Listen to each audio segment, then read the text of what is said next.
Hello everybody and welcome back to Kerbal Space Program. This mission's going to be called the Duna Lander. This is going to be our first interplanetary mission. And what we're doing is we're going to test out and see if we can make it to Duna, land, and then how much fuel we have left to get back to Kerbal. This is a good test because we don't want to lose any of our Kerbals in this game. We haven't yet, and I don't plan on doing that, and hopefully we'll continue that trend. This is also because, me personally, I want to be a little more realistic about the missions. I don't want to send a manned craft out there that, would fail, so I want to make sure we get there safely. From the last video, we've actually done one satellite that I sent out that was unmanned to collect some science to unlock a couple more items to help us out. This satellite is actually orbiting Kerbal at the farthest that it can without leaving Kerbal's sphere of influence. It did leave Kerbal's sphere of influence and come back so that we could get a little more science from interplanetary space, as you would call it in this game. And for this episode, we're going to, of course, show the rocket taking off, orbiting Kerbal, and then I'm going to actually speed up and go to the point where we are at Duna and coming in. Now, if anybody would like to see the full-length video, please post in the comments below. Also, click the like button if you have liked the episodes in the past or liked this current episode and like to see more. Any comments are greatly appreciated also.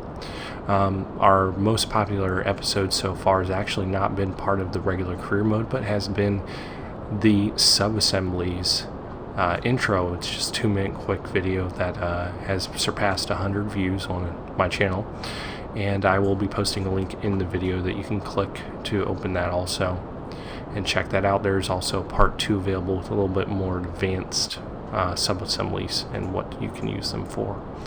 But back to what we're doing here, and we've shed a stage already on this this rocket here, and the goal I wanted on this one was just to get us into orbit and see if we could use our next stage after this long one here to transfer to Duna and save all the fuel that's inside of our lander there to use on the return mission, which won't work out, unfortunately, I think, because I'm just burning tons of fuel just getting into orbit. Not the best use of the fuel there.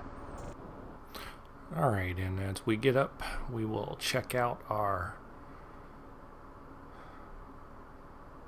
apps, and we're getting close.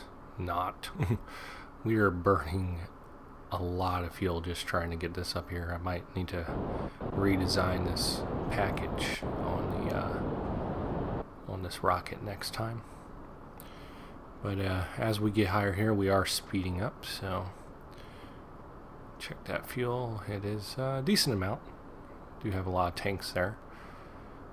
And we're almost there.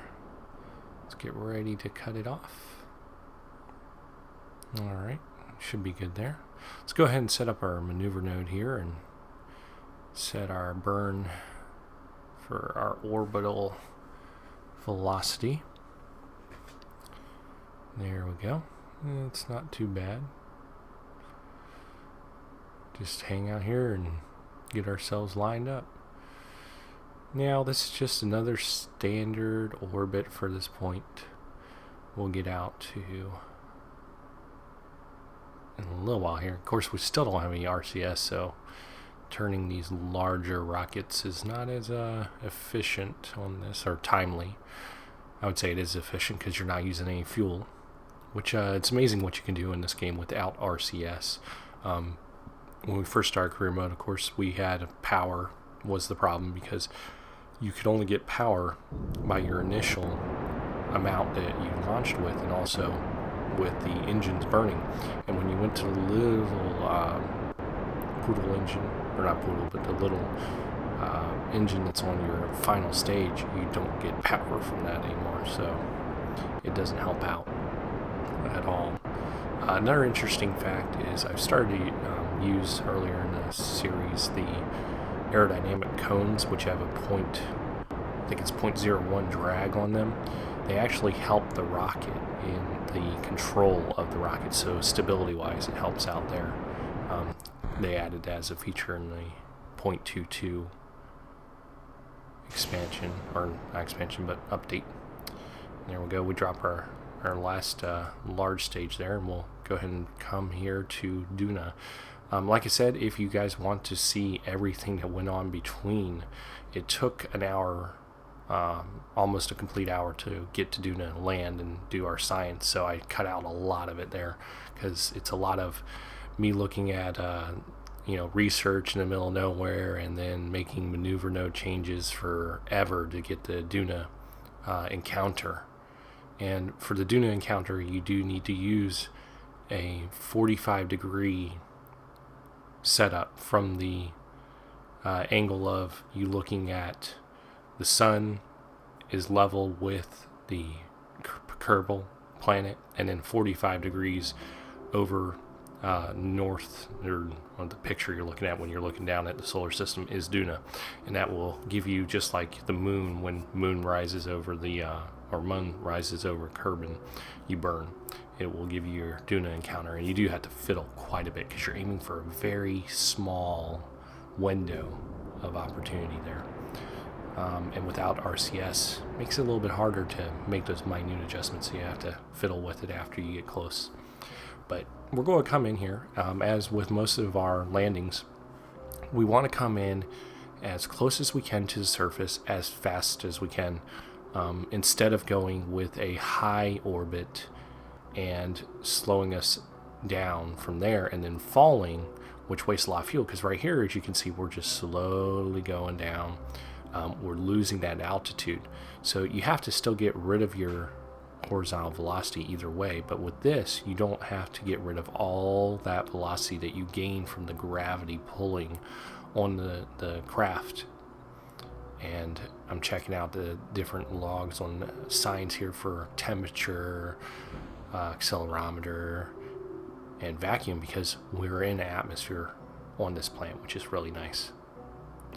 Another thing you'll notice on this rocket, or this satellite type craft, is it has 4 legs instead of 3, and that's because I've found in some of the previous ones we almost fell over on different planets, or we did fall over. But I added 2 side parachutes, and you can see we have the upgraded antenna on the back there that we've been using for science. And as we can see, fuel-wise, we're not doing so great.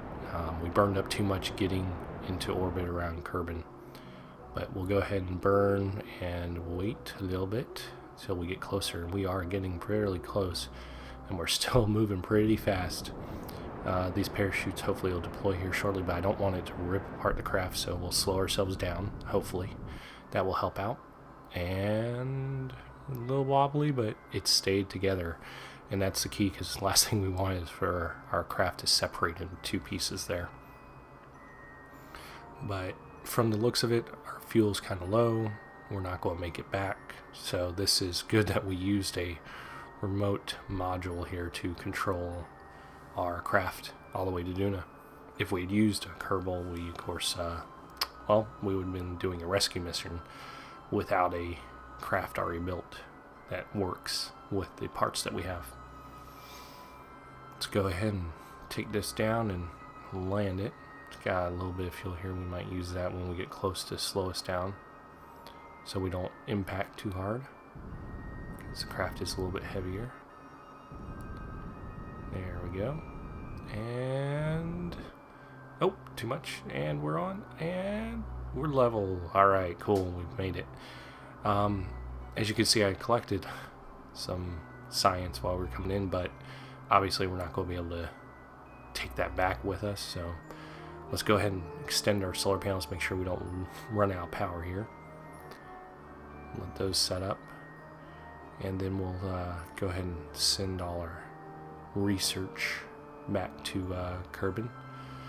What I'd like to see, of course, is, with standard real-life satellites and things like that, you couldn't technically send back research from, say, this planet unless you were able to aim your dish towards Kerbin, and there was, say, a satellite around Kerbin that could pick it up, or the the Kerbal station mission control was actually on the right side of the planet facing this way. But we can't do that yet in this game. Hopefully they'll figure out something to make it a little more challenging on that part, where you have to actually progressively expand your network so that you can come out. I do think there is a mod. I remember somebody showing a mod that uses satellites and communication to control remotely and also send information back. I think it was maybe Interstellar Project, I think was the mod on the spaceport. But we'll go ahead and just name it, set it up as a base, and we'll just leave it here for our first mission to Duna. So until next time, keep your eyes on the sky, and also hit the like button and post your comments below.